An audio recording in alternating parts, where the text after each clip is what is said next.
हमारे हम्म, श्रीवास प्रभु, उनका बड़ा सौभाग्य है कि उनका जन्म ऐसे माता के गर्भ से हुआ, जो माता पहले से ही श्रील गुरुदेव के चरणाश्रित। हाँ, तो श्रीवास प्रभु से हमारी प्रार्थना है कि श्रीवास प्रभु बहुत सुंदर रूप में वैसे ग्रंथों में सेवा कर रहे हैं। जो ग्रंथों की टीम है, हमारे अमल कृष्ण प्रभु हैं, श्री माधव प्रिया प्रभु हैं, मधुकर प्रभु हैं, उन सबके साथ में देखता था कि ये सारा दिन, हम जब पंजाब में थे तो दिन में 5-6 कार्यक्रम होता था सुबह से शाम तक। वो सुबह ही सुबह हम लोग कार्यक्रम के लिए चले जाते थे और रात को लेट कार्यक्रम से लौटते थे। लेकिन हमारे श्रीवास प्रभु वहां से सारा दिन कार्यक्रम में भी बड़ा उत्साह के साथ रहते। जितना कार्यक्रम होते, कीर्तन कथा, सब में उनका उत्साह रहता। और रात को लेट आने पर हम लोग तो प्रसाद पा करके विश्राम करते थे, लेकिन हमारे श्रीवास प्रभु ऊपर कमरे में, जहाँ गर्मी भी थी, एसी कूलर नहीं था और सन सूरज के प्रकाश से वो गर्म होता, लेकिन वहां रात को 2 बजे तक, 1:30 बजे तक वो ग्रंथों की सेवा भी करते थे। तो ग्रंथों की सेवा बहुत सुंदर रूप में कर रहे हैं।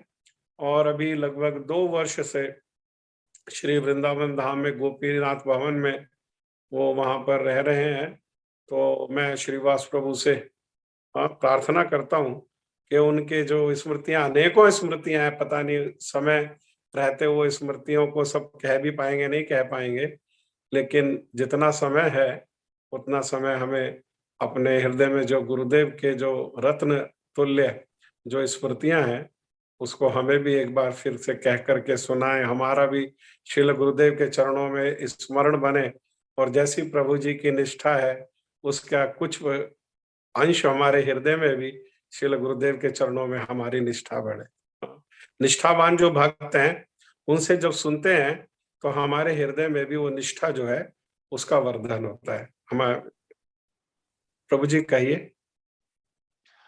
आप तो मैं तो मतलब ये जो श्लोक जो आता है, वैराग्य युग भक्ति रसम प्रयत्न अपायन माम अनभिप्सु, ये जो अनभिप्सु जो शब्द है, ये तो मेरे मेरे लिए पूरा मतलब एप्लीकेबल है कि मतलब मैं तो गुरु का सेवा न नहीं करना चाहते हुए भी वो गुरु वैष्णव लगाते हैं, सेवा में लगाते हैं, न चाहते हुए भी धाम में वास देते हैं। ऐसे कृपा डोर गलाए बांधिया, पास में खींच के ले ले आते हैं। मैं तो वृंदावन को छोड़ भी दिया था और यहाँ पर विदेश में ऐसे भोगों में फंस के ऐसे मर रहा था। और ऐसे मधुकर प्रभु, अमल कृष्ण प्रभु, माधव प्रभु ऐसे थोड़ा-थोड़ा करके ये थोड़ा ग्रंथों का सेवा देते-देते मेरे को मतलब ऐसे ब्राइबरी करके मेरे को वापस ले आए ब्रज में और किसी तरह से मेरे को वहाँ पर नियुक्त किया। आपकी बड़ी कृपा है। आप तो आप वैष्णव लोग तो दोष नहीं देखते, तो आपकी बड़ी कृपा है। तो गुरुजी का ये वैष्णव का आज्ञा हुआ है, बहुत देर बाद कि श्री गुरुदेव के कुछ महिमा और स्मृतियाँ शेयर करना। तो ज़रूर पहले से मतलब ओम ज्ञानतिमिरन्धस्य ज्ञानाञ्जनशलाकया चक्षुरुन्मिलितं येन तस्मै श्रीगुरुवे नमः। मुखं करोति वाचालं पङ्गुं लङ्घयते गिरिं यत्कृपातमहं वन्दे श्रीगुरुं दीनतारिणम्। हे श्रीगुरु ज्ञानदीनबन्धु स्वानन्ददात करुणैक सिन्धु वृन्दावनासीन हितावतार प्रसीद राधा प्रणय प्रचारम्। तो गुरुजी जब पहली बार आए विदेश में, अमेरिका में 96 में, तो उस समय कनाडा में वो वैंकूवर में एक इस्कॉन का मंदिर है और फिर ऐसे 3-4 घंटे उत्तर में पहाड़ में एक ग्राम है, उसको शरणागति विलेज कहते हैं। और वहाँ पर एक इस्कॉन के एक महाराज जी, जगदीश महाराज जी, वहाँ पर रह रहे थे अपने शिष्यों के साथ। और सतस्वरूप महाराज भी वहाँ पर आते थे और वे लोग उस समय गुरुजी के लिए बहुत फ़ेवरेबल थे। तो गुरुजी को वहाँ पर ले आए और मैंने सुना कि गुरुजी बहुत प्रसन्न हुए अ, ये बात देख के कि श्री स्वामी महाराज के जो और महाप्रभु के जो मिशन वो इतने दूर तक फैल गया था कि पहाड़ों में भी ऐसे रिमोट जगह में अम, वहाँ पर भक्त लोग थे, हरि नाम कर रहे थे, छोटा-सा मंदिर थे, प्रसाद का सेवन कर रहे थे। ये सब देख के गुरुजी बहुत प्रसन्न हुए। पर उस समय मैं तो जैसे 4-5 साल का बच्चा था, मेरे को ठीक से कुछ याद नहीं है। मेरा एक दृश्य का याद है कि एक हमारे छोटा-सा मंदिर में कोई सामने कोई बड़ा मतलब इफल्जेंट कोनो कोई व्यक्ति बैठे हैं, ऐसे विथ ऐसे व्हाइट बियर्ड वैसा मेरा दृश्य का ये थोड़ा-सा याद है। पर उसके बाद गुरुजी कई साल तक वहाँ पर वापस नहीं आए क्योंकि शायद उनको कुछ कष्ट हुआ, ये इतना ऊपर पहाड़ में चढ़ने से शायद कुछ कष्ट हुआ उस समय और उसके बाद फिर इस्कॉन का पॉलिटिक्स भी बदल गया था। क्योंकि गुरुजी का वो प्रचार तो इतना मतलब सफल था विदेशों में, तो इसलिए थोड़ा-सा वो चेंज हो गया था इस्कॉन में।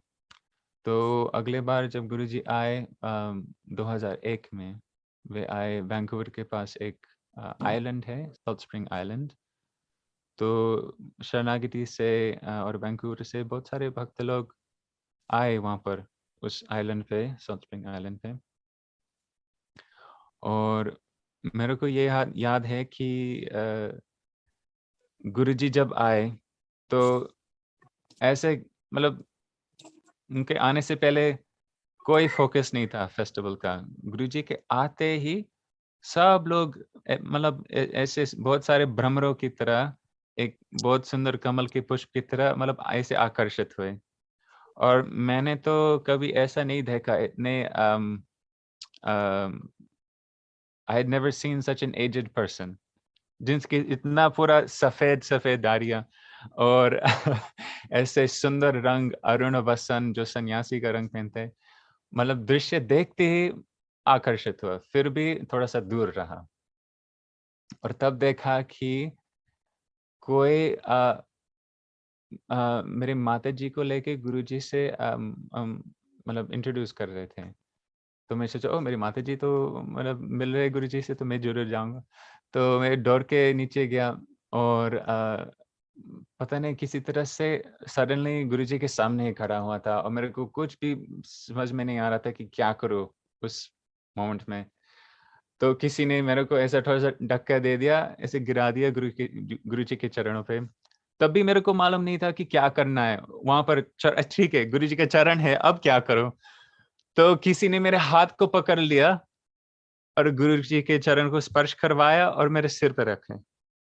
अच्छा ठीक है, तो भक्तों की कृपा से मेरा प्रणाम हुआ और उठ के फिर से गुरुजी को देखा और गुरुजी मतलब ऐसे ना प्रेम से मुस्काया ना बहुत सुंदर स्माइल था और ये नीले-नीले आँखें, ब्राइट ब्लू आइज़ और वो बस उनके हाथ को लेके ऐसे थोड़ा-सा स्पर्श किया, ऐसे ऐसे जैसे बच्चे को करते हैं। बड़े प्रेम से किया और मेरा तो मतलब आई हैव ग्रैंडपेरेंट्स मेरे ग्रैंडपेरेंट्स तो है वो पर गुरुजी से जो उस उस क्षण में वो जो जो प्रेम का जो संबंध का जो महसूस हुआ, मतलब ना मेरे माताजी से, ना मेरे पिताजी से, ना मेरे भाइयों, ना मेरे बंधुओं से, किसी से इतना तरह मतलब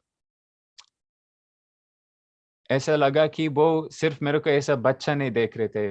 पूरा मतलब अपना लाइक ही वाज़ सीइंग मी अपना इतना मतलब वर्णन भी कर नहीं पाता। इस तरह का जिस तरह का जो फीलिंग हुआ उस मोमेंट में। और फिर उसके बाद गुरुजी चले गए अपने कुटीर में और उसके बाद जब फिर से प्रवचन करने बाहर निकले और वहाँ पर एक मंदिर था, तो मंदिर में जाते हुए किसी ने ऐसे कुछ लोग ने दरवाज़ा को खोल दिया था और किसी ने दरवाजे के पास खुले रखकर दरवाजे के पास खड़े थे, और गुरुजी, ऐसा कोई बच्चा था और मेरे जैसे, और गुरुजी ने बस देखते ही उसको थोड़ा-सा पकड़ के थोड़ा-सा हग किया, अंदर जाते समय। तो मैंने सोचा कि मेरे को भी ऐसा ही करना चाहिए। उस पहले मतलब गुरुजी जब मेरे मुँह को स्पर्श किया तो मेरे फिर से गुरुजी का स्पर्श करना है। वैसे 8-9 साल का बच्चा था उस समय। तो अगले दिन मैं वहीं पर खड़ा था, जहाँ पर दरवाज़ा था। उस दरवाज़े को पकड़ के खुला रख के गुरुजी जब आ रहे थे, मैंने उसी साइड पे खड़े होऊँगा। और गुरुजी का यही गुण था कि सभी से इतना मतलब प्रेम, स्नेह का ये व्यवहार करते हैं। मतलब और ये बार-बार ये बात आती है इनकी, जब कोई भी गुरुजी का स्मरण करते कि गुरुजी का ये गुण था। मतलब 100-100 लोग खड़े हैं, फिर भी गुरुजी मेरे को देखेंगे और कुछ बोलेंगे। ऐसा मतलब ये गुरुजी का मतलब बड़ा मतलब अप्राकृत गुण है। तो उनको पता था कि मेरे दिल में क्या इच्छा थी, क्या मेरे को किस तरह का प्रेम स्नेह का इच्छा कर रहा था। तो वो ऐसे ही चलते-चलते देखा मैं दरवाज़ा खुला रखा है, तो मेरे को ऐसे थोड़ा पकड़ के ऐसा हग दिया। तो मैं ऐसे रोज़ खड़े रहता था उसी डोर पे। जब गुरुजी आएँगे मेरे को थोड़ा-सा एक हग दे देंगे। अ, तो और उसी समय गुरुजी ने वो हरि नाम दे दिया, और पहले से जो माताजी ने वो जो नाम रख दिया, बोला हाँ, अच्छा नाम है, रख दो ये नाम। और फिर उसके बाद गुरुजी से मिलने के बाद क्या हुआ, ये स्प्रिंग में था शायद अप्रैल में, और उसके बाद अम, हमारा हमारा जो जीवन था कनाडा में पूरा मतलब चेंज हो गया था। मेरे माताजी का पूरा भजन में मन निवेश हो गया। पिताजी का अलग तरह से गया, वो अपने काम में लग गए।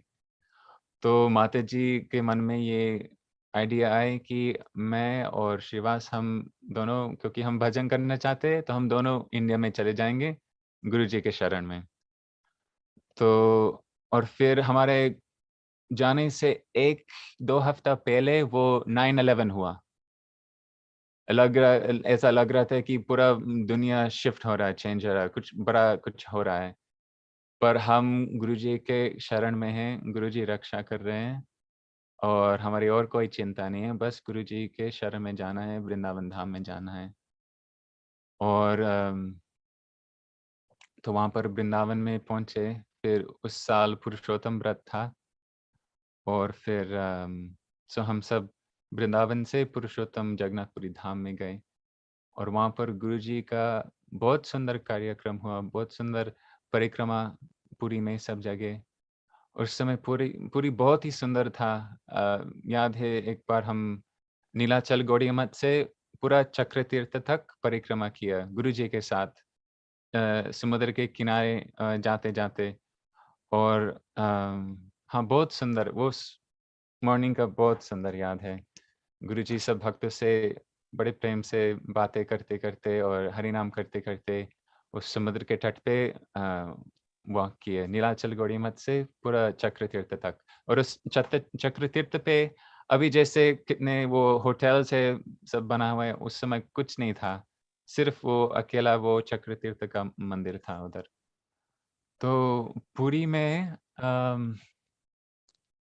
में हम जब गंभीरा गए पहली बार, गंभीरा, अ,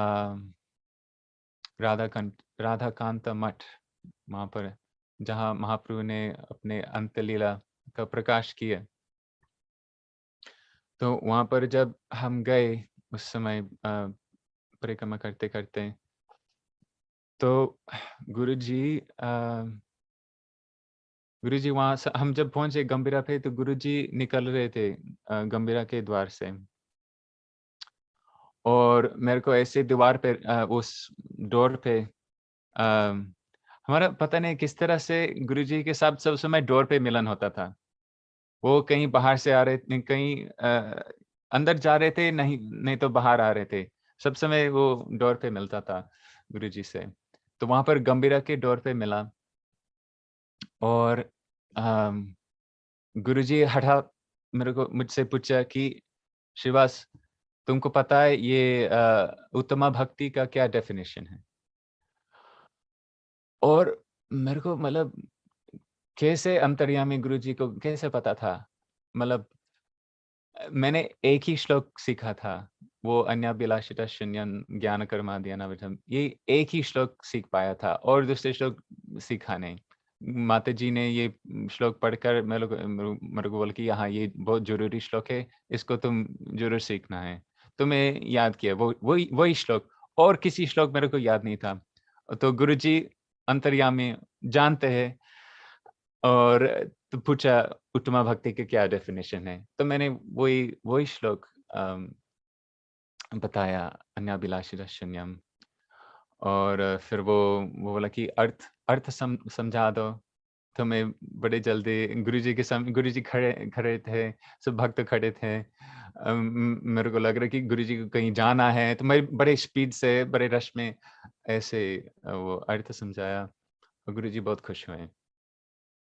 फिर शाम को नीलाचल गौड़िया मठ पे ऐसे 150-200 ऐसे भक्त लोग बैठे थे हरि कथा में और फिर से गुरुजी अ, मेरे तरफ देखा, बोला, "ए, वो उत्तमा भक्ति का क्या लक्षण है?" और फिर मेरे को खड़ा खड़ा कर दिया सबके सामने। मेरे को बहुत डर लग रहा था, बहुत डर। ऐसे काँपते-काँपते अभी भी काँप रहा हूँ। जब भी बोलना पड़ता है किसी के सामने तो मेरा हाथ हिलने लगता है, काँपने लगता है। ये गुरुजी के कारण है। अ, मेरे को डरवाया मतलब बचपन से बोलने का। अ, खड़ा कर दिया और ये उत्तमा भक्ति का लक्षण ये सुनवाया, बोलवाया और ऐसे 5-6 बार, 8 बार, एक बार जम्मू में, कई बार बैजर में, विदेश में, अलग-अलग जगह, जब भी मैं गुरुजी के सामने बैठता था, किसी वो प्रवचन में, कोई जब प्रीचिंग कर रहे थे गुरुजी, तो कई बार मेरे को उठा के ये श्लोक बोलवाया। ऐसा लग रहा है अभी कि गुरुजी चाहते थे कि मैं इस श्लोक को कभी भूलूँ नहीं, कभी भूलना नहीं। अम, और किसी न किसी दिन मतलब इसका अनुसरण, इसका पालन, इसका ठीक तरह से आत्मसात करूँ।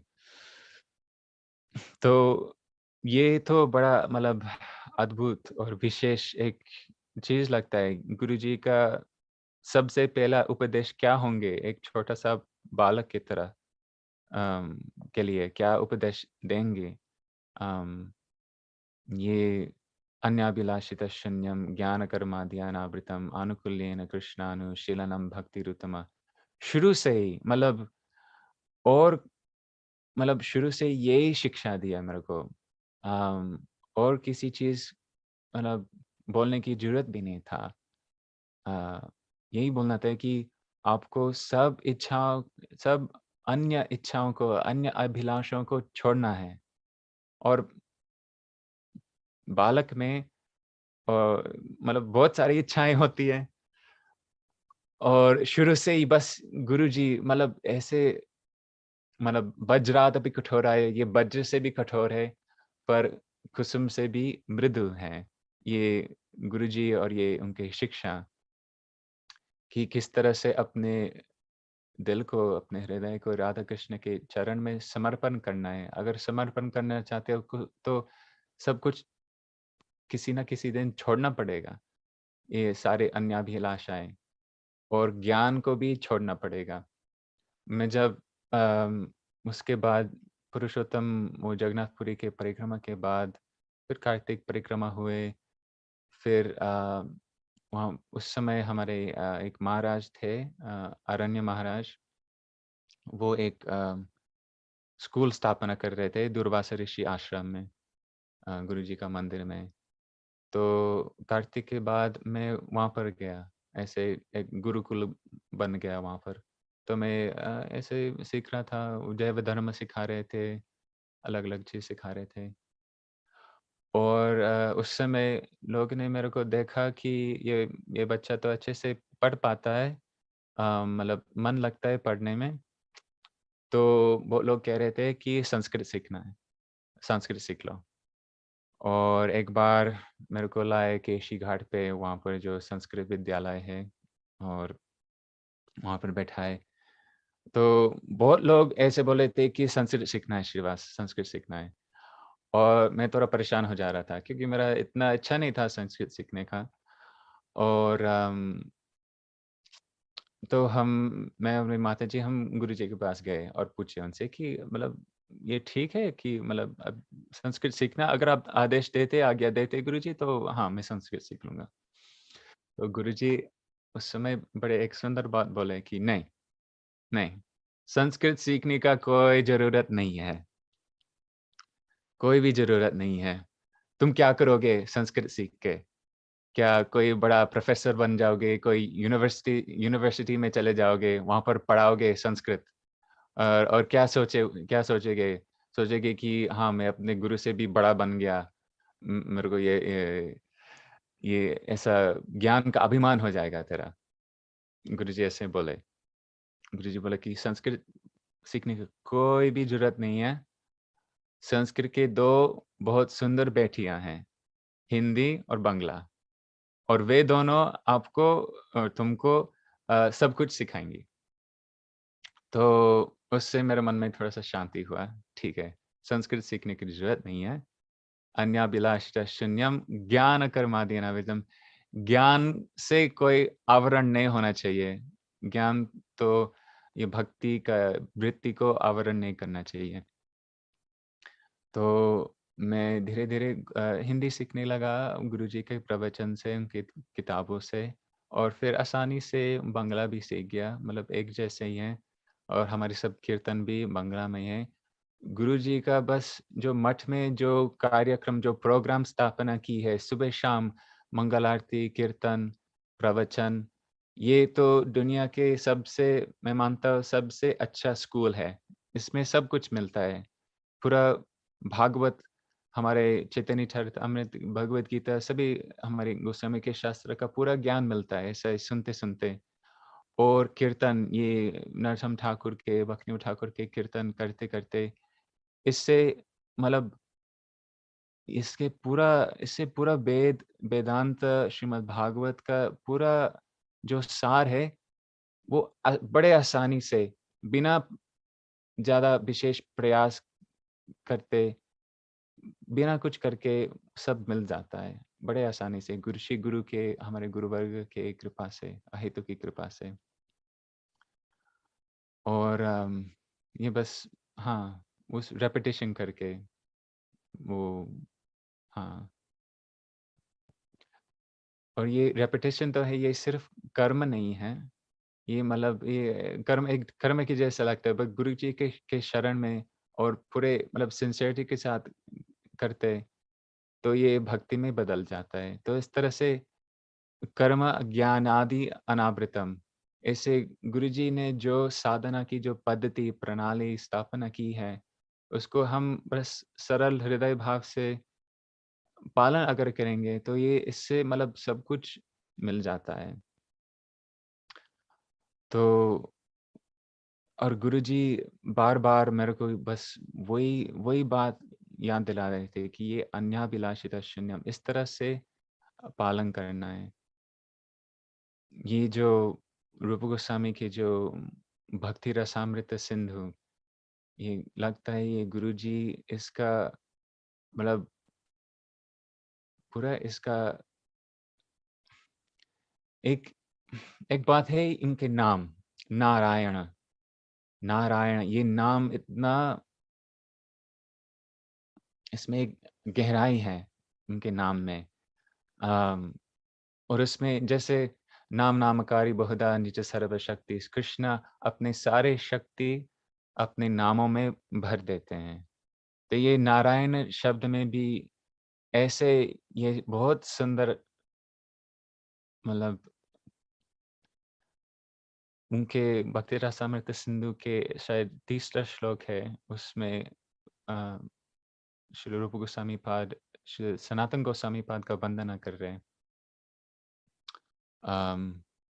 विश्राम मंदिरतया सनातन सनातन थनोर्मदीशस्य, कि ये भक्ति रसामृत सिंधु आपके लिए, आप श्री सनातन गोस्वामी पाद आपके लिए एक विश्राम मंदिर बने। एक विश्राम मंदिर मतलब एक एक एक आलय, जहाँ आप विश्राम कर सकते हैं। और उसी जीव गोस्वामी के उसी श्लोक पे उनके टीका में वो जीव गोस्वामी ये नारायण नाम का व्याख्या करते हैं कि ये नारायणाख्यायः विश्राम मंदिरतया सनातन थनोर्मदीशस्य, कि ये नारायण नाम का ये कुछ विशेषता है कि भागवत में कहते हैं कि वो पहला पुरुष नर से जो जल निकले, शुद्ध जल, वो उस जल से ये गर्भोदक ओशन समुद्र भर गया और उसमें नारायण लेट गए, तो इसलिए उनका नाम है नारायण। और फिर दशम स्कंद में ब्रह्मा जी जब कृष्ण से प्रार्थना कर रहे हैं, उस समय भी कहते नर नर भू जलायनाथ। और ऐसे में नारायण शब्द का अर्थ ढूँढते-ढूँढते मैं कहीं पहुँच गया उडुपी में। अ, उस मध्वर संप्रदाय के एक आचार्य ने एक बड़ा सुंदर ग्रंथ लिखा। उसमें नारायण शब्द अर्थ विनिर्णयम, ऐसे 108 या उससे भी ज़्यादा नारायण शब्द का अर्थ निकले। उस नारायण शब्द से कितना तरह-तरह के अर्थ निकलते हैं।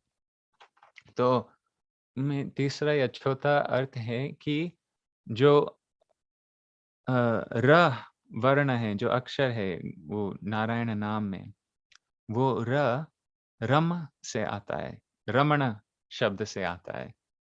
और इसलिए वो नारायण का ऐसा अर्थ हो जाता है कि अच्छा ठीक है, तो है रमण या सुख, मतलब असुख, मतलब दुःख। पर ना मतलब बिना दुःख, मतलब पूर्ण सुख। वो जो उस पूर्ण सुख का अयन या आश्रय है, वो नारायण है। तो उस नारायण नाम में वो है। और फिर हरिनामामृत व्याकरण में देखेंगे तो जो 2 न है, न और न, ये हरिवेणु। जीव गोस्वामी कहते हैं कि ये अक्षर हरिवेणु है। और जो र और य वो हरिमित्र।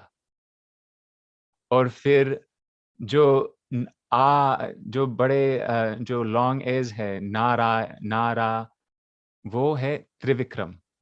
और जो शॉर्ट है, जो छोटे वाला है, जो जैसे है वामन, ये इनके जीव गोस्वामी की व्याकरण में तो होते वामन और होते त्रिविक्रमा। पहले वामन देव लेते, छोटे से आकार में आते बलि महाराज के पास, फिर उसके बाद इतना विशाल रूप त्रिविक्रम रूप लेते हैं। तो ये पढ़ते भी बहुत आश्चर्य मेरे को हुआ कि गुरुजी के नाम में कितना गहराई है। उनके अंदर वामन और त्रिविक्रम भी है। जो हमारे जो तीनों गौड़ीय वेदांत समिति के जो तीनों स्तंभ, ये तीनों एक आत्मा है, सचमुच में एक आत्मा है। अपने और लीलाएं में एक आत्मा है, और नाम में भी वे तीनों एकत्रित हैं उसी नाम में। और हरिवेणु, ये तो कृष्णा का वो अधर सुधा पूरा दुनिया को दिलाते हैं। कैसे गुरुजी पूरा दुनिया को ये अमृत सुनाते हैं, और कैसे सभी को उस अमृत में लेके जाते हैं। ऐसे मतलब इतने तरह-तरह, इतने लेयर्स है, मतलब इतने तरह-तरह के अम, मतलब और अर्थ मिलते हैं। इसी नाम से, इसी एक सुंदर गुरुजी का नाम से। और मतलब और कुछ भी मेमोरीज़ है। हमारा टाइम कितना हुआ प्रभु जी? आप बोलिए प्रभु जी, अभी तो टाइम है। टाइम है? अच्छा। हाँ बोलिए। अम, एक वो है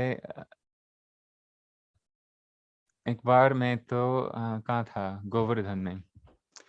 गोवर्धन में ये शायद कार्तिक से पहले ना बाद? नहीं, हाँ, कार्तिक से पहले हम वहाँ पर थे, गुरुजी गोवर्धन में थे और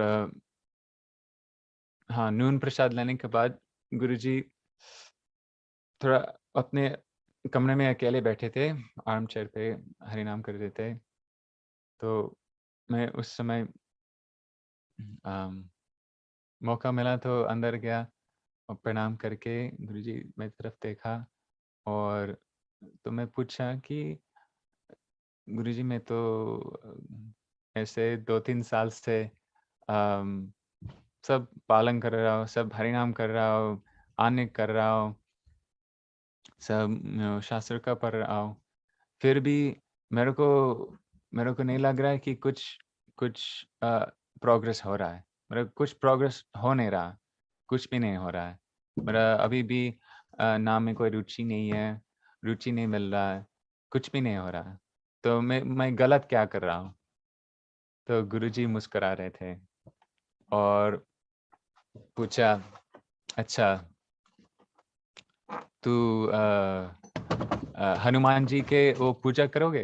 हनुमान जी का पूजा करोगे?" बोला, "नहीं, हनुमान जी का पूजा नहीं करूँगा गुरुजी।" अ, बोला, "ठीक है, फिर शिव जी का पूजा करोगे? शिव जी की उपासना?" बोला, "नहीं, शिव जी को उपासना नहीं करना चाहता।" बोला, "ठीक है, आप तो देखो, आप तो प्रोग्रेस कर रहे हैं। आप किसकी उपासना करना चाहते हो? राधा कृष्ण की उपासना करना चाहते हो ना?" बोला, "हाँ।" तो आप बोला कि तू समझता नहीं कि कितना कितना प्रोग्रेस तुमने किया। आपको हाँ, समझते नहीं। इस तरह से मतलब ही वाज़ वेरी एनकरेजिंग मतलब और उनको मतलब इतना ये भी उनके अंतर्यामी गुण का एक प्रमाण है, क्योंकि मैं तो बचपन से मेरे पास मैंने रखा था एक हनुमान जी का छोटा-सा तस्वीर। इंडिया में मिला, किसी ने दिया और मैं किसी को नहीं दिखाया। सब समय वही हनुमान जी का तस्वीर अपने पास रखता था। किसी न किसी तरह से वही मतलब अंतर्यामी के गुण से गुरुजी को पता था कि इनका कुछ आसक्ति है हनुमान जी की तरह, राम जी की तरह। बचपन में भी मैं ज़्यादा कृष्ण को मतलब कृष्ण का कहानियाँ सुनता था, पर जब रामायण सुनता था, तो रामायण में बड़ा मेरे को मन बड़ा अच्छा लगता था। तो और ऐसे मतलब इस तरह से मेरे को लग रहा है कि मेरे को ये बिल्कुल मतलब जन्मे-जन्मे प्रभु से जो गुरु मेरे जन्म के बाद प्रभु हैं, वही जो अपने पूर्व जीवन में पहले राम के भी भक्त थे और कैसे रामनवमी के दिन कैसे सुंदर-सुंदर रामायण की कथा सुनाते थे और उससे उस वहाँ से लेकर और भी अब अयोध्या से लेकर अब ब्रज में लेके आ रहे हैं और ब्रज के मधुरिमा, महात्म्य इस बार इस जन्म में ये सुनने का ये सौभाग्य हो रहा है गुरुजी से और धीरे-धीरे राधा कृष्ण के चरण की तरफ आकर्षित हो रहा और धीरे-धीरे इन इस तरह से कभी थोड़ा-सा अगर थोड़ा-सा साधन कर पाऊँ, तो तब शायद एक दिन समझूँगा कि गुरुजी क्या क्या देने आए, क्या क्या अमृत देने आए। ये ये बहुत मतलब गहरी चीज़ है। हर हर शब्द, हर नाम में ऐसे ऐसे बहुत सुंदर अर्थ निकलते हैं। जैसे ये उसमें जीव गोस्वामी पाद के वो हरिनाम महामंत्र के व्याख्या में वो राधा रानी को ये जो राम जो नाम है, ये कृष्ण का नाम ही नहीं है, ये राधा जी का भी नाम है, जो कृष्ण को आनंद देते हैं। उनको कहते हैं रामा, और जो रामा देवी के साथ खड़े हैं, वो कृष्ण राम है। ये तो गुरुजी बार-बार मतलब ये सारी कथा सुनाते थे, कैसे ये राम बलराम नहीं है, ये राम राघव राम नहीं है, ये राधा रमण राम है। और हाँ, ये मतलब बहुत सुंदर ये है, कैसे भक्तों का अ, आत्माओं को पूरा आनंद देते हैं, और सब जीव गोस्वामी कहते हैं, वो दावानल को पीकर और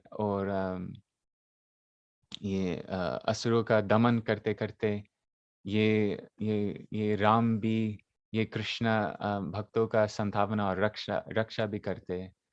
जैसे वो महाप्रभु गा रहे थे ना, राम राघव राम राघव रक्ष माम, तो ये रक्षा करने का भी ये गुण भी है उस राम नाम में। आनंद देने का गुण, रक्षा करने का गुण, इन नामों में इतना सुंदर तरह-तरह के अर्थ निकलते हैं। और एक और भी है वो मुकुंद, जो रघुनाथ दास गोस्वामी कहते ना धर्मम श्रुतिगण निरुक्तम किल कुरु, उसमें वो लास्ट लाइन में मुकुंद पृष्ठत्वम गुरुवरम, वो ये जब हम गुरु तत्व के संबंध में ये मुकुंद नाम समझते, तो ये भी बहुत मतलब आश्चर्यजनक।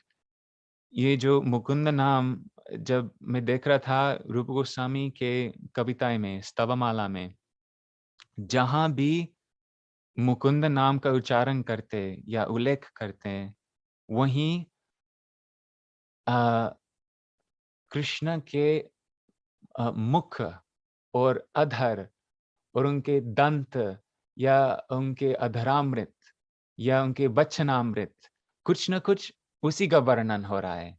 मुकुंद, एक तो मुकुंद का अर्थ है कि कृष्ण इतना सुंदर से मुस्कुराते हैं, और उनके जो दंत पंक्ति है, वो कुंद पुष्प की तरह है, एक तरह के जैस्मिन पुष्प की तरह है। और नहीं तो वो मुक्ति दाता है, जो मुक्ति को देते हैं।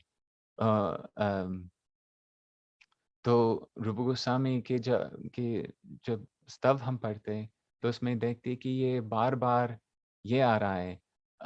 जब भी मुकुंद का उल्लेख होता है, तब कृष्ण का ये मुख कमल का वर्णन हो रहा है। और साक्षात् हरितेन समस्त शास्त्रे आचार्यं मां विजानीयम्, ये गुरु तो साक्षात कृष्ण के वो प्रकाश है। और गुरु जी से हम वो अमृत मिलता है, वो भक्ति रस अमृत मिलता है, उनकी वाणी, उनकी हरि कथा और उनके मंत्र से, उसी मंत्र से, वो गोपाल मंत्र, काम गायत्री, ब्रह्म गायत्री से, उसी से तो ये मतलब मुक्ति होने का वो मौका है। ये सचमुच में मुक्त होने का, जो रूप गोस्वामी वर्णन करते भक्ति सामर्थ्य सिंधु में, कैसे ये भक्ति का जो अमृत का जो सिंधु है, उसमें बहुत सारी नदियाँ आ रही हैं। वो नदियाँ मुक्ति की तरह है। मुक्ति के जो पथ है, योग साधना की जो पथ है, ये एक नदिया की तरह है। तो ठीक है, वो समुद्र की तरफ बह रहा है, पर जो भक्ति है वो पूरा पूरा आकार है, पूरा समुद्र है। और वहाँ पर जो भक्त तैर रहे हैं, जो बड़े-बड़े तिमिंगिला, जो बड़े-बड़े शार्क्स जो तैर रहे हैं उस भक्ति रस अमृत सिंधु में, उन भक्तों को ये मुक्ति के लिए कोई आदर नहीं है। छोटी-छोटी नदियाँ आ रही है समुद्र में, उन शार्क्स को, तिमिंगल, वो मीन को, उनको क्या मतलब है छोटी-छोटी नदियों की। तो ये गुरुजी का ये गुण है कि कृष्ण के मधुर-मधुर लीलाएँ, राधा कृष्ण के मधुर-मधुर लीलाएँ और उनके मधुर गुण, रूप, ये सब वर्णन करते-करते और ये मंत्र, हरिनाम महामंत्र, दीक्षा मंत्र देते-देते हमको वहाँ पर ले जाना चाहते, पूरी तरह की मुक्ति देना चाहते। मुक्तिर्हितान्यथा रूपम स्वरूपेण व्यवस्थिति। जो अपने स्वरूप में प्रतिष्ठित होना, वो है असली मुक्ति। और ये श्रील भक्ति सिद्धांत सरस्वती ठाकुर रूप गोस्वामी के बारे में कहते हैं, बहुत सुंदर बात कहते हैं कि अब हमारा है कुरूप, हमारा स्वरूप अब नहीं है। हमारा स्वरूप कहाँ गया? किसी तरह से आवरण हुआ ये इस कुरूप से। तो अगर हम भगवान के रूप देखना चाहते, कोई रूप के दर्शन करना चाहते, तो हमको पहले अपने कुरूप को सुरूप बनाना पड़ेगा। मतलब साधना करते-करते, अपने अनर्थ को दूर करते-करते, साधना करते-करते भगवान गुरु की कृपा से अपने अनर्थ को दूर करते, धीरे-धीरे जब क्रमशः निष्ठा, रुचि, भाव, आसक्ति भाव, जब हम उस स्तर में पहुँचेंगे, तब हमारा स्वरूप का कुछ अम, गुरुजी क्या बोलते थे, कुछ झांकी मिलता है आसक्ति में। तो ये है रूपानुग, इसका मतलब बहुत गहरी अर्थ है। रूपानुग का क्या मतलब है उसमें? कि हम ये सब समय ये सोचना है कि हम क्या सेवा करेंगे? हम क्या सेवा दे पाएँगे? हम अयोग्य होकर भी ललिता शकीरा अयोग्य किंकरी, कब हम ऐसे ऐसे बनेंगे? तो ये मतलब इनके नाम में ऐसे मुकुंद, नारायण, सब शक्ति का संचार है। और एक एक और भी चीज़ है, वहाँ पर गुरुजी जब ऊंचा गाँव में जब ये युगाचार्य का ये टाइटल मिला, वो भी एक आश्चर्य वाली चीज़ है। उसमें कुछ रहस्य है। क्योंकि उस गाँव में और जो आचार्य जो है ऊंचा गाँव में ललिता सखी के मंदिर में पूजा कर रहे हैं। मैं जाके उनसे पूछा कि आप लोगों ने मतलब ये क्यों, ये युगाचार्य पद क्यों दिया हमारे गुरुजी को? तो वो बता रहे थे मंदिर में, वो हाँ, वो मेरे बड़े भैया ने करवाया वो सेरेमनी। और कह रहे थे, मैं पूछ रहा था तो क्यों दिया? तो वो मतलब सीधा से ठीक से उत्तर नहीं दिया। वो ऐसे बोला कि मेरे बड़े भैया को कुछ फीलिंग हुआ। बोला क्या फीलिंग? वो और कुछ कहने वाले नहीं थे, कहना नहीं चाह रहे थे। पर वो जो नारायण भट्ट है, उनके परंपरा के जो गुरु हैं, जो मंदिर जो वहाँ पर जिसने स्थापना किया है, वो नारायण भट्ट है। और ये हमारे ब्रजमंडल परिक्रमा के ग्रंथ में इनका उल्लेख है। क्योंकि ये नारायण भट्ट कई दक्षिण देश से आए ब्रज में, और उस समय रूप गोस्वामी, सनातन गोस्वामी पाद थे। वे नारायण भट्ट सनातन गोस्वामी से मिले राधा कुंड में, और उनके शिष्य या ये कृष्णदास ब्रह्मचारी, उनसे दीक्षा लिया। और पूरा ब्रज में बहुत सारे लीला स्थलियों का जैसे रूप गोस्वामी, सनातन गोस्वामी प्रकाश कर रहे थे ब्रजमंडल में, तो ये नारायण भट्ट भी इस तरह का उनके साथ सेवा कर रहे थे कि सभी लीला स्थलियों में, कुंडों में जाकर उसका पुनर्उद्धार करके और उनका नामों का पुराणों से जहाँ पे वो लेके वहाँ से उस पुरानी जगह जोड़ना। और ये जो ब्रज में अभी भी जो चल रहा है, जो ड्रामा करते, जो नाटक करते, लीला राधा कृष्ण की लीलाएँ का जो नाटक करते, ये पूरा ब्रज में होता है, गांव-गांव में होता है। और मतलब जिस दिन रास होता है, उस दिन रास का वो नाटक करेंगे। जिस दिन कालिया दमन हो, उस दिन कालिया लीला का अभिनय करेंगे। ये सब, ये इसका जो पद्धति है, ये सब ब्रज में ये नारायण भट्ट ने शुरू करवाया। और ये बेलों कहते हैं, वहाँ पर एक दाऊजी मंदिर है और वो नारायण भट्ट, वो दाऊजी महाराज जी का वो सेवा कर रहे थे।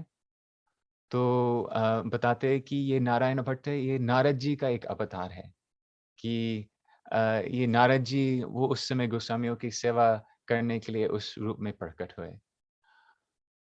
तो मेरे को लगता है कि इन आचार्यों ने, इन ऊंचा गांव के ये आचार्य ने ये गुण देखा गुरुजी में, किस तरह से ब्रज का परिक्रमा करवा रहे हैं और तरह-तरह ये सारे ये लीला स्थलियों का पुनर्उद्धार कर रहे हैं और फिर विदेशी भक्त को भी लाके ये अभिनय करा रहे हैं। बहुत सुंदर उस समय गुरुजी कार्तिकेय परिक्रमा में ऐसे बहुत सुंदर ये ड्रामा प्ले करवाते थे भक्तों से। ललित माधव लीलाएँ, जितने सारे गोवर्धन लीलाएँ, जितने सारे मधुर-मधुर लीलाएँ होती थी, सब इन भक्तों से ये ड्रामा प्ले करवाते थे। तो ये मतलब मैं तो समझ नहीं पाता हूँ गुरुजी कौन है? उनके कौन-कौन से अवतार हुए हैं? ये गुरु जो परंपरा है, ये गुरु तत्व है, एक अखंड तत्व है, जैसे हम वो पहले वो गा रहे थे वो अष्टक, उसमें से भी गुरुजी का वो गुण निकल रहे आ रहे थे। तो इस तरह से भी वो नारायण नाम, नारायण भट्ट उनसे भी कुछ लगता है कि कुछ कनेक्शन, कुछ ना कुछ है। मैं तो समझ नहीं पाता हूँ। जैसे वो मैं पढ़ रहा था, ब्रह्मा जी कृष्ण का स्तव कर रहे हैं और कृष्ण वो कहना चाहते हैं कि कृष्णा, मैं तो वो गर्भदक्ष विष्णु के वो नाभि कमल से मैं प्रकट हुआ, तो मैं आपके बैठा हूँ। तो मेरे को क्षमा कीजिए, मैं सारे गैया और आपके सखाओं को चुरा लिया, फिर भी मेरे को क्षमा कर दो क्योंकि मैं आपके एक तरह से मैं आपका बैठा हूँ। तो टीका में चक्रवर्ती ठाकुर का ऐसा वर्णन है कि कृष्ण कह रहे कि नहीं, मैं आपका बाप नहीं हूँ, तो मेरा बेटा नहीं है। मैं तो वो कृष्ण अपने अपने ब्रज रस में आविष्ट हैं। वो अपने को महाविष्णु नहीं मान रहे हैं। पर ऐसे ब्रह्मा जी कोशिश कर रहे कि नहीं, आप तो महाविष्णु के आदि है, आदि अंश ही आप ही हैं, वे आपके अंश हैं, तो आप ज़रूर हमारे मेरे मेरे पिताजी हैं। और ब्रह्मा जी कहते हैं मैं तो अ, आपको आपको ढूँढ रहा था। मैं उस नाभि कमल के उस पुष्प की नाल में सहस्त्र वर्ष तक आपको ढूँढ रहा था और ढूँढते-ढूँढते आपको मिला नहीं और फिर आपका ध्यान करते-करते आपको दर्शन मिला। तो आप किसी सीमा से बद्ध नहीं है। आप जब इच्छा करते तो आप मतलब दर्शन देते हैं और नहीं तो हम आपको पा नहीं पाते। तो ऐसा गुरुजी के साथ भी लगता है कि मैं तरह-तरह के अम, कुछ भी मतलब ऐसे ढूँढ सकता हूँ, ऐसे अर्थ ढूँढ सकता हूँ और कुछ समझ में नहीं आएगा। गुरुजी की कृपा से शायद इस जीवन में या अगले जीवन में उनके उनके तत्व, उनके स्वरूप के बारे में कुछ कुछ अनुभव उनकी कृपा से हो। अब तो शायद अगर अगर टाइम तो का क्या स्थिति है? मैं तो बोलते जा रहा हूँ और हरे कृष्णा प्रभु जी। सॉरी, मुझे माफ कीजिएगा, मैं शुरू का कुछ देख नहीं पाया। तो आपको जितना मैंने सुना बड़ा अच्छा आपने बोला है। और हमने मेरे को हेमंत प्रभु जी ने भेजा कि आपके गांव का नाम शरणागति है। हाँ, हाँ। ये कहाँ पे है गांव? ये वैंकूवर से 3-4 घंटा दूर है तो उत्तर में। शरणागति नाम कैसे हो गया? तो हिंदी नाम है। हाँ, शरणागति नाम। हाँ, वो भक्तों ने, इस्कॉन के भक्त ने खरीद के वो नाम अच्छा। रख दिया, शरणागति नाम। वहाँ जब पर शरणागत होना पड़ता है क्योंकि वहाँ पर वो विंटर्स बहुत मतलब बहुत कोल्ड होते। जी, बस और कुछ नहीं करना है, बस भगवान का शरण लेना है। प्रभु जी, मैं जानना चाहता हूँ, मैंने शुरू का सुना नहीं, शायद आपने बोल दिया इसके बारे में। आपकी कितनी उम्र है इस समय अभी? अभी 30 साल का हूँ। इस साल। तो आपने तो गुरु जी को बहुत छोटे उम्र में मिले आप महाराज जी से, और महाराज जी ने बड़ा आपको प्रेम दिया, कभी डांट भी लगाई आपकी? हाँ बहुत हाँ, कई बार। बार। वो उसके बारे में बोला नहीं। नहीं बोला? अच्छा, मैं सोचा क्या पता आपने बोल दिया हो, क्योंकि शुरू का मैंने सुना नहीं था, इसलिए पूछने में संकोच कर रहा था। एक तो आपकी हिंदी बहुत अच्छी है और आपके शब्द बड़े ही, मतलब जो साथ हम हिंदी भाषी लोगों को भी नहीं पता वैसे आप शब्द यूज कर रहे हैं, बड़ा अच्छा लग रहा है। आप बंगला भी बोलते हैं? हाँ हाँ, थोड़ा थोड़ा आता है। क्या बात है, बहुत बढ़िया। तो आप बताइए, गुरु जी ने कब कब आपको डांट लगाई, क्यों क्यों लगाई, और कितनी उम्र थी उस समय आपकी जब आपकी डांट लगाई? वैंकूवर वाला। अच्छा, हाँ, वैंकूवर वाला वो तो बाद में हुआ। अभी आप पहली छुपाओगे तो बार पीछे हुआ, से हेमंत प्रभु बता देंगे। हाँ, पहली बार हुआ वो मथुरा में गुरुजी दोपहर से पहले वो भक्त लोग उनका कुछ तेल लगा के गुरुजी का थोड़ा सा मालिश करते थे हाथ पैर के। तो उस समय प्रेमानंद प्रभु और द्विज प्रभु मेरे को बोला कि तुम भी आओ। गुरुजी जब लेट जाते हैं, क्योंकि गुरुजी सबको आने नहीं देते थे वो मालिश करने के समय, विशेषकर किसी बच्चे को मतलब आने नहीं देते थे। सिर्फ प्रेमानंद प्रभु, माधव महाराज जी, ब्रजनाथ प्रभु जी, ऐसे प्रभु जी रहते थे। पर प्रेमानंद प्रभु बड़े कृपा की, बोला नहीं नहीं श्रीवास तू भी आ। तो मैं ऐसे आकर वहाँ पर बैठा था और गुरुजी लेट गए और प्रेमानंद प्रभु उनके सिर पे मालिश करते थे, माधव महाराज उनके आर्म्स पे ऐसे। और तो मेरे को बोला कि हाँ, उनके पैर के पास आ जाओ, उनके पैर छुआ। गुरुजी का पैर छूते ही मेरे हाथ बहुत ठंडे थे। तो गुरुजी एकदम से आंखें खुले और सिर खड़ा कर दिया। तो बोले नहीं, ठंडे हाथ से नहीं करना मालिश। तो मेरे को ऐसे 10 मिनट तक ऐसे हाथ मिलाते, हाथ को गर्म करने की कोशिश कर रहा था। तब उसके बाद थोड़ा-सा मालिश कर रहा था। अगले दिन जब आया तो मैं गुरुजी के कमरे के कोने में बैठा था और उस समय का प्रतीक्षा कर रहा था कि गुरुजी का मालिश कब होगा। गुरुजी मेरे को बैठते हुए देखा कि बोला, "तू जा यहाँ से, क्या कर रहे हो यहाँ पर?" बोला, "नहीं, मैं रहूँगा, आपका आपका मालिश जब होगा तो हम आपका चरणों का थोड़ा-सा मालिश करूँगा।" इज़ लाइक नहीं, नहीं। वो उस समय गमछा पहन रखा था गुरुजी और ऐसे मेरी तरफ आया, ऐसे दौड़ते-दौड़ते बड़ी स्पीड से गुरुजी दौड़े मेरे पास आए और ऐसे मतलब मैं डाँट लूँगा, ऐसे हाथ दिखाया ऐसे मेरे मुँह में ऐसे। तो वो पहली बार, पर वो थप्पड़ नहीं लगाया, ऐसे कुछ नहीं किया। उसमें कितनी उम्र थी आपकी? उस समय मतलब 10 साल का था, 10-11 साल का था, ऐसा लगता है। हाँ, एक बार अब ये एक वो है एक बार वो गुरुजी गुरुनिष्ठा के बारे में वो कथा दे रहे थे, शायद परम गुरु जी की तिथि के दिन, उसमें गुरुनिष्ठा का बहुत आलोचना हुई। तो उस दिन जब गुरुजी वापस ऊपर आए मथुरा में अपने कमरे में वो घुसने वाले थे, तो मैं उस वहीं वो दरवाज़े पे खड़े रहता था, सब समय दरवाज़े पे। और तो मैं पूछा कि गुरुजी मेरे को समझा नहीं, मैं आपकी 2-3 अभी बार ये गुरुनिष्ठा की बातें सुना, 2-3 बार। मेरे को अभी तक समझा नहीं कि गुरुनिष्ठा किस तरह से पाना है। तो वो ऐसे कुछ नहीं बोला, ऐसे ही मुस्कुराए और मेरे को ऐसे गोद में मिलाए। ऐसे मतलब इस तरह से मिलेगा गुरुनिष्ठा। गुरुजी ऐसे मतलब कभी कभी थप्पड़ नहीं लगाए, ऐसे कभी मेरे को उस तरह से डाँटा नहीं। बड़े मतलब प्रेम के साथ सब समय व्यवहार करते थे गुरुजी। आपको ऐसे आलिंगन किया, हक कर लिया? हाँ, बोला आलिंगन करके बोला आपको इस तरह से गुरुनिष्ठा मिलेगा। उसके बाद मेरे को फिर भी समझा नहीं कि लोग क्या कहने चाह रहे हैं? आलिंगन से कैसा गुरुनिष्ठा मिलेगा? तभी मेरे को समझ में नहीं आया। बहुत अच्छा।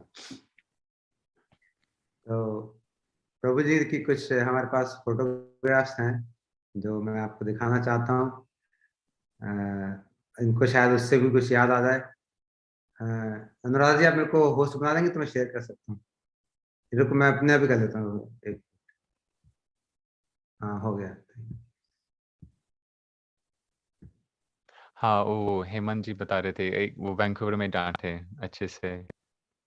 अच्छा, वो आप बताना चाहेंगे पहले? नहीं, वो ठीक तो हाँ, ये बता दो ये था। कहाँ का है प्रभु जी वो फोटो?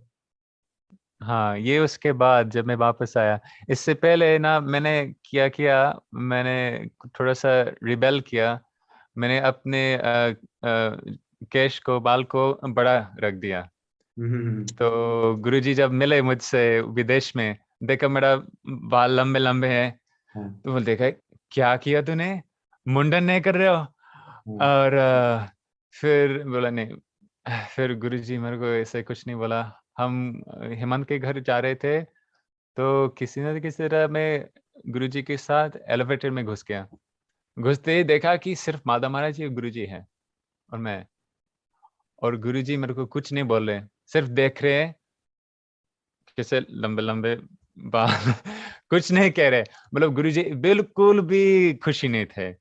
और पूरा 30 फ्लोर्स तक पूरा साइलेंस में गुरुजी के साथ खड़ा था, कि आंखें में देखते। और जब ऊपर पहुंच गए तो गुरुजी बोला, अगर तू इस केश को काटोगे नहीं, तो पूरा तुम ये भक्ति मार्ग से, इस मार्ग से तुम दूसरे संप्रदाय में प्रवेश कर जाओगे, अगर ये मुंडन नहीं करोगे। तो ये बड़ा मतलब अच्छे से डांटे। मेरे को अगर ये संप्रदाय में रहना है, अगर ये मेरे शरण में रहना है, तो ये मुंडन जरूर करना है। मेरे को ऐसे डांटा। तो ये आपकी तो एलिवेटर भगवान में डांट पड़ी है, लिफ्ट के अंदर? हाँ एलिवेटर में डांट पड़ी, एलिवेटर में? हाँ, एलिवेटर में। हाँ, मतलब he waited 30 floors, 30 floors तक कुछ नहीं बोला। He waited, फिर अंत में बोला। अभी आप तो पूरे ब्रह्मचारी की तरह रह रहे हैं, वृंदावन में रह रहे थे काफी समय से तो आप, है ना? हाँ, वृंदावन में रह रहा हूँ। गुरुजी मेरे को जब उस समय 16-17 वर्ष की उम्र में, तो गुरुजी मेरे को लाल कलर देने चाह रहे थे। और मैं बोला गुरुजी मैं तो ले नहीं पाऊंगा, मैं तो ले नहीं सकता। फिर बोला कि संन्यास लेना है और मेरे साथ प्रचार करना है। तो मैं अब अभी तक इस चीज का मतलब अयोग्य हूँ। वो बेचारा गुरु का ट्रॉमेटाइज्ड है आज मतलब तक। वो- मेरे को वही आज्ञा दे दिया, उसका पालन भी नहीं कर पा रहा हूँ ठीक से। तो गुरुजी तो अगर कृपा करते तो किसी जीवन में उनका वैसे सेवा कर पाऊँ, उनकी कृपा हेमंत हो। प्रभु जी सही कुछ कह बता, रहे क्या थे? बोला था श्रीवास? पूरी चीज बता, क्या बोला था? वो मैं गोवर्धन में था। कोई ऐसे माताजी आई थी, गुरुजी से बातें कर रहे थे कि मेरी बेटी है, मैं किसी अच्छे भक्त से शादी करवाना चाहता हूँ। किसी और का नाम बोला। गुरुजी बोला नहीं, वो ब्रह्मचारी है, ब्रह्मचारी को छोड़ना, ब्रह्मचारी को ऐसा मतलब तकलीफ नहीं देना। तो वो माताजी मेरे को देखा, मैं गुरुजी के पीछे खड़ा था, और बोला और ये, और गुरुजी मेरे की तरफ देखा, बोला नहीं, इसको भी नहीं। और गुरुजी मेरे तरफ देखा और बोला मेरे को, तू अगर मेरे चले जाने के बाद तू अगर शादी करने की कोशिश करोगे, तो मैं आके उसको नष्ट कर दूंगा, ऐसे बोला। तब से मेरे को बहुत डर लगा गुरुजी से बोला, क्या क्या रे। पहले आते हैं मैं बच्चा हूँ, बोलते कि अन्य अभिलाषा नहीं करना है, फिर बोलते कि पूरा उससे पूरा संन्यास लेना है, कोई जीवन ही होना ही नहीं। अरे क्या। तो मैं बहुत साल तक डरा से गुरुजी से, पर अब धीरे धीरे समझ रहा हूँ कि गुरुजी का क्या मतलब कृपा है, बड़ी कृपा है। सब तो आप संसार कभी से रक्षा कर रहे पद गुरु जी पद के पर। जाने के बाद आप कभी विवाह के पास आए? मतलब कभी आपका ऐसा हुआ कि मतलब हाँ आए कभी 1-2 गुरु जी ने बार। मिस किया, मिस कर दिया गुरु जी ने? और एक बार ऐसा ही, मतलब सब अच्छा चल रहा था, सब शादी होने वाला था, और अचानक पता नहीं क्या हुआ, मतलब खत्म हुआ पूरा, गुरुजी ने कहा मतलब था ना आपको मैं नष्ट कर दूंगा। हाँ, किसी न किसी तरह से तो नष्ट कर देते, और मतलब। दूसरी बार? और दूसरी बार भी वही, मतलब इस रिसेंटली जब हुआ तो मतलब गुरुजी अपने सेवा में लगाते इतने जोर से, इस ये हर साल, मतलब इस साल की ये अमल कृष्ण प्रभु कुछ न कुछ सेवा देते हैं, तो उस सेवा में अगर मैं सेवा करना है तो मैं दूसरी चीज पे एनर्जी पे दे नहीं सकता। और ऐसा, मतलब लगता है कि गुरुजी अपने सेवा के रूप में प्रकट हो रहे हैं और सेवा में लगा रहे हैं, और उसमें मन लग रहा है, किसी और चीज में, किसी और काम में। मैं बहुत तरह-तरह की करियर्स का कोशिश किया और उसमें कुछ सफलता नहीं मिला। सिर्फ़ और थोड़ा-सा अनुवाद जब करने जाऊँगा तब मेरा मन शांति होता है और मैं अच्छे से कर पाता हूँ वो काम। तो actually I have no other skills. ऐसा लगता है कि गुरुजी ने सब कुछ मतलब चुरा दिया और बस एक सेवा करने का, बस ये करो। ऑप्शंस बहुत नैरो हो गए हैं। गुरुजी के पास शरणागत होना पड़ेगा। प्रभु जी, आपके पास जो स्किल है वो दुनिया में किसी के पास भी नहीं। You have such high skills that nobody has दो स्किल्स, एंड यू हैव, आपको गुरुजी की कृपा प्राप्त है, और गुरुदेव आपको टॉप मोस्ट लेवल पे ले जाना चाहते हैं। He doesn't want you to get entangled in between, he doesn't want, because he is, हाँ, यू सबको हैव अ सबके स्पेशल सबके नीच प्लेस। व्यक्ति को ऊपर ले जाना चाहते हैं। हाँ, सबके लिए गुरुजी ऐसे नहीं करते, खाली उन लोगों के लिए करते हैं जिनके लिए विशेष स्थान उनके हृदय में है। और आपके लिए मैं समझता हूँ गुरुजी के हृदय में विशेष स्थान है, कि आपको कहीं भी जबरदस्ती भी आपको हटा के, तोड़ के आपको ऊपर ले जाना चाहते हैं, और आपको संन्यास दिला के, और आप जब ये करोगे ना काम, देखना आप बहुत सक्सेसफुल भी रहोगे, क्योंकि एक तो आपकी हिंदी बड़ी ही आकर्षित है। अब आप भारतीय समाज में आके ऐसे अगर बोल दोगे हिंदी में, लोग आपकी हिंदी सुन के पीछे पड़ लग जाएंगे। आप, सच बता रहा हूँ। क्योंकि साधारण बात नहीं है ऐसे, मतलब कनाडा से होके, और आपकी मूल भाषा नहीं है, फिर भी आप इतना सुंदर बोल पाते हैं, और फिर आपके तत्व भी, आपको पकड़ अच्छी है, मैंने सुना आपने बड़ी अच्छी अच्छी बातें भी बताई पहले। तो ये सब बातें तो आप तो इसको, आपके पास तो बहुत सुंदर करियर आप चाहते हैं, तो इसी को आपको पक्का आगे करना चाहिए। मेरे गुरु जी यही चाहते हैं आपसे, और हाँ, आपको तो और खुलेआम बोल रखा है उन्होंने। हाँ, उसका विपरीत अगर कोशिश करता हो तो मेरे मन में बस दुःख ही दुःख रहता है। तो हाँ, बस मेरे और कोई ऑप्शन ही नहीं है। इसी का गुरुजी का थोड़ा-सा उपदेश का आज्ञा करने का कुछ कोशिश करो, उसी से थोड़ा-सा सुख शांति मिलता है। बाकी सब तो आप पूरा आप संन्यास ले सकते हो, ऑप्शन है आपके पास। नहीं, वो तो बहुत दूर की बात है, वो तो बहुत दूर की बात है। अब तो कितने सारे कामनाएँ हैं, क्या करूँ? नहीं, जो आपने बहुत अच्छी लास्ट में बात बताई, जो सेवा में लगे रहते हैं, तभी इसके गुरुजी ने एक बड़ी अच्छी बात बता रहे थे अपने लेक्चर में। कह रहे थे कि हमारे मन में हजार तरह की कामनाएं होती हैं, काम, क्रोध, लोभ, मोह, मद, मत्सर है, और हम कई बार पूरी कोशिश करते हैं उनसे लड़ने की, और जितना ही लड़ते हैं उतनी वो बढ़ जाती है। हुँ, जितना उनसे फाइट करते हैं, जितना उनसे लड़ते हैं, उतनी वो बढ़ती, रुकती नहीं है, कम नहीं होती, बल्कि बढ़ती चले जाती है। ये इस बात का हुँ, अनुभव मुझे लगता है काफी लोगों को होगा, आप लोगों को, कि किस तरह से हम अपनी कामनाओं से, काम, क्रोध, लोभ, मोह, मद, मत्सर आदि से जितना भी हम लड़ेंगे, उनको रोकने की कोशिश करेंगे, और बढ़ जाएंगे। तो गुरुजी ने कहा इसका रोकने का बहुत सरल तरीका है। कहते हैं इनसे लड़ो मत, इनको साइड में रख के गुरु सेवा में लग जाओ।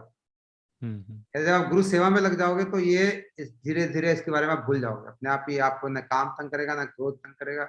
यही एकमात्र हुँ, तरीका। और कहते हैं जो लोग गुरु सेवा में लगे उनके लिए सब चीजें धीरे धीरे धीरे नेग्लिजिबल हो जाती हैं, और एकदम they become very small. But hmm, अगर गुरु हुँ, सेवा में ना लगे, तब तो ये आपको आपको जीने नहीं देंगे, आप उससे हारना ही हारना है, वो कंफर्म है। हाँ, लेकिन गुरु सेवा में लग गए तो फिर आपको कोई हरा नहीं सकती।